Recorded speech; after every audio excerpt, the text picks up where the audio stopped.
Hello friends, welcome to the Crime Stories channel. Today I'm going to tell you about a crime incident that occurred in Ernakulam, Kerala. So let's dive into the details of this incident. This took place in the city of Kochi, located in the Ernakulam district of Kerala. In the area connected to Kochi, there is a beautiful lake called Punath, which is situated in the Kumbalam region. One day, near the edge of this lake, a drum was spotted. For 2 or 3 days, no one paid much attention to the drum. However, after some time, people started noticing a foul smell coming from it. So on January 7, 2018, a group of fishermen and some shopkeepers informed the local police about the suspicious drum. The local police arrived and examined the drum, which was sealed with cement and concrete. To investigate the source of the foul odor, the police ordered the drum to be broken open. First, the plastic drum was opened, and then a chisel and hammer were used to break the cement and concrete surrounding it. People thought there might be a dead body inside, but what they found was not what they expected. Only some fragments of human bones were found, scattered and broken. Among these were pieces of jawbone, 1 or 2 pieces of leg bones, and some fragments from a hand, as well as a human jaw. What came out of the drum was truly shocking. Along with the bones, there were scraps of clothing, a bundle of hair, pieces of rope, and 3 currency notes. These notes included 100 note and 2 500 notes. The police confiscated all these items and sent them for investigation. The next day, January 8, 2018, this news was published in local newspapers and became a topic of discussion throughout the city. For the police, this case was quite complicated and mysterious because there was no body and no recognizable face. It was also unclear whether the deceased person was a woman or a man. During the initial investigation, the police realized that this was a very mysterious case, which led them to transfer the investigation to Ernakulam. The case was transferred to the police station, and the responsibility for the investigation was specifically assigned to Circle Inspector C.B. Tom. C.B. Tom is a well-known name in the world of investigation in Kerala, also known as Sherlock Holmes of Kerala, and people refer to him as Thomas. When this case came under his investigation, he too became excited and got involved in the case. Along with him was another intelligent investigator and medical officer, Dr. N.K. Umesh. The post-mortem of the human bones was conducted along with other investigations. It wasn't easy to trace the killer from just fragments of bones. In fact, this investigation was quite difficult. After 3 days of investigation, Inspector C.B. Tom, along with Dr. N.K. Umesh and other police officers, held a meeting. In this meeting, C.B. Tom said, "This case is very complicated. Not only do we not have an identification of the deceased, but we also don't even know if the deceased was a man or a woman. We did find a bunch of hair, but the length of the hair cannot conclusively prove whether the deceased was male or female," Tom added. "The hair is 50 centimeters long, which is generally a length associated with women's hair, but nowadays even men keep their hair that long, so it's difficult to say anything for sure." Tom further said, "We also don't know when the murder occurred. The bones haven't been fully examined yet. But my experience tells me that the murder must have occurred before November 8, 2016. Dr. N.K. Umesh asked, "How can you say that based on your experience?" A police officer, surprised, asked. Tom replied, "Sir, 3 currency notes were found in the drum, 2 500 notes and 1 100 note. We know that on November 8, 2016, India implemented demonetization, and 500 notes were banned. The deceased had these notes, which were found in the drum, so the murder must have occurred before November 8. Tom's reasoning was accepted by everyone, but searching for a missing person from 2 years ago was proving to be difficult for the police. They didn't even know if the missing person was male or female, where they went missing from, their age, or when they went missing. Days passed, and on January 11, 2018, Dr. N.K. Umesh was examining the bones when he found a screw and a washer among the bone fragments. The screw was 6.6 centimeters long and about 2 centimeters wide. The bone fragment it was found with appeared to be a part of the left heel bone of the deceased, and the screw was embedded in it. Perhaps the screw had been placed long ago, so the company or brand name on it wasn't easily legible. Dr. N.K. Umesh immediately informed Inspector Tom, saying, "I found a screw in the bones, and this is very significant." A big clue could have been found, but unfortunately the name of the company was so faded that it was hard to read. Hearing this, Inspector Tom jumped up and said, "Brother, we've got the clue. Hurry and bring that screw tracker here." Soon, Dr. Umesh reached them. Afterward, Inspector Tom started taking photographs of the screw with his high-resolution camera. After hours of effort, he found a small but important clue. The company name, which was once blurry, became readable. It was Pitak. Tom immediately searched this name on his computer, and it turned out that it was a company from Pune that supplied such screws across the country. These screws were used in surgeries. Now it was necessary to find out which hospitals in the Ernakulam district used such screws and for which patients. Finding answers to these questions was no small task. The entire district had many areas and towns, thousands of hospitals, and millions of patients. There must have been one patient who underwent surgery with such a screw. But determining all of this was challenging without knowing the exact timeline. Tom said, "The task is big, but so are we.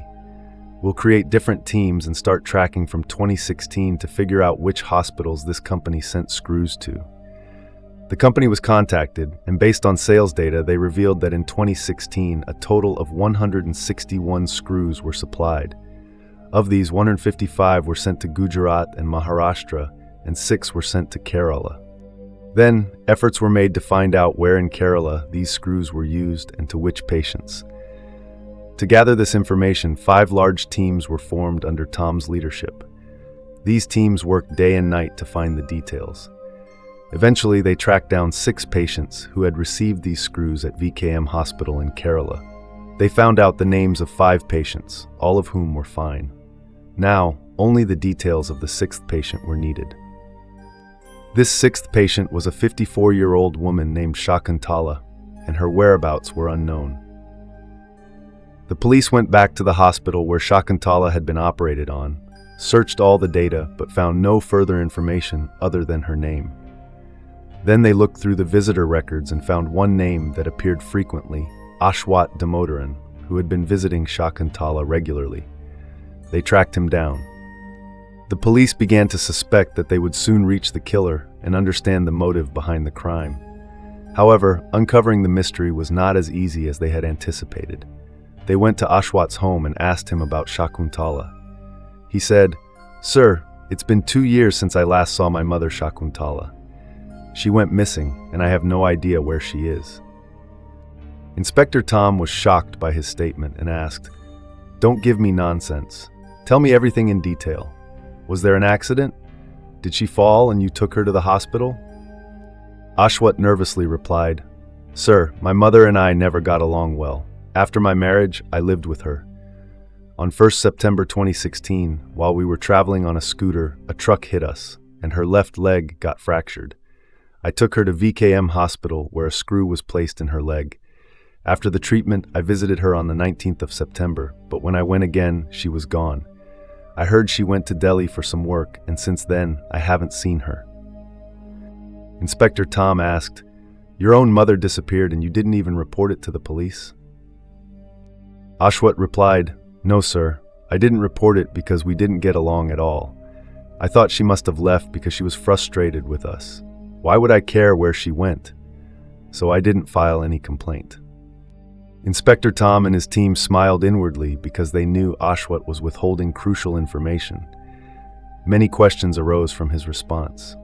However, at that moment, the police had enough information to confirm that the screw found in the drum with bones belonged to Shakuntala's leg. The police also conducted a DNA test on Ashwat, which matched, confirming that Sakuntala had indeed died. Now the question was, who killed her and why? What had happened between mother and daughter that the daughter didn't even care to look for her mother for 2 years? Many questions remained unanswered. To get answers, Inspector Tom began to gather more information about Sakuntala and Ashwat. Investigating Ashwat's past led to the real story.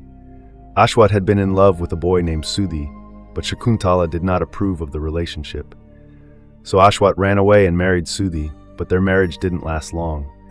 2 years later, in early 2016, Ashwat left Sudhi and moved back to Kochi to live with her mother. Sakuntala lived separately and earned a living by selling lottery tickets. During this time, Ashwat met a man named T.M. Sujit, and the two fell in love. Sujit started living with Ashwat and her mother. Ashwat had not told the police about this. After learning this information, the police went back to question Ashwat. When Inspector Tom asked Ashwat about her lover Sujit, she broke down in tears. "Sir, Sujit passed away 20 days ago," she said. This revelation shocked the police because the drum with Sakuntala's bones had been found on the 7th January 2018, and just 2 days later, on the 9th of January, Sujit had died. Now the question was it a coincidence, or was there some mystery behind it? The incident raised suspicions. Now the police started investigating Sujit's background. His story turned out to be very complicated. Sujit was not a good man. He had deceived Avasti. He had married a girl named Sagar and had a child with her, but he hadn't told Avasti about any of this. He had tricked her into believing he was single and had made her fall in love with him. He had promised that in a few days he would talk to his parents and marry her, and until then he would let her stay at his mother's house. Avasti had agreed, though reluctantly, and even though she didn't want to, she started living with Sujit as if they were husband and wife. Sujit stayed with Avasti 3 days a week and lived like a family member. Later, Avasti was interrogated again. This time, Inspector Tom spoke in a slightly harsh tone. "Avasti, we have little time and my patience is running out. You've hidden a lot from us before, but this time, tell us everything. And by the way, your mother Sakuntala has been murdered, and the bones found in the drum were hers." From Tom's tone, Avasti realized that if she didn't tell the truth, the police might force her to, so she said, "Sir, I don't know about the murder, but let me tell you what happened in the last days. I lived with my lover Sujit at my mother's house. He stayed with me 3 days a week and then went back to his parents. He took good care of my children. Then, on September 1st, 2016, my mother had an accident and I admitted her to VKM hospital. She had a fracture in her left leg and had to have a screw inserted. She stayed in the hospital for 15 days. After being discharged on September 15, 2016, she came back home and we all stayed together at her house.